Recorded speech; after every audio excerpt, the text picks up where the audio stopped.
বলিউড অভিনেত্রী দিশা পাটানি হিন্দি সিনেমায় অভিনয়ের পাশাপাশি মডেল হিসেবেও বেশ জনপ্রিয়তা রয়েছে তার। 2015 সালে লোফার সিনেমার মাধ্যমে বি টাউনে পা রাখেন দিশা।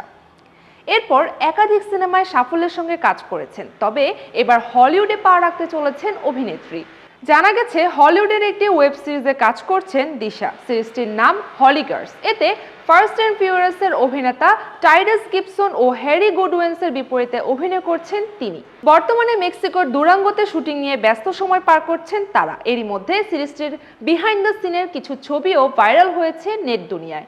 এই ছবিগুলোতে দেখা যায় প্রাণবন্তভাবে ক্যামেরায় ধারণ করা নিজেদের অভিনয় প্রিভিউ করছেন অভিনয় শিল্পীরা। হলিউডের এই সিরিজটি দিশার ক্যারিয়ারের একটি বড় মাইলফলক হিসেবে চিহ্নিত করা হচ্ছে।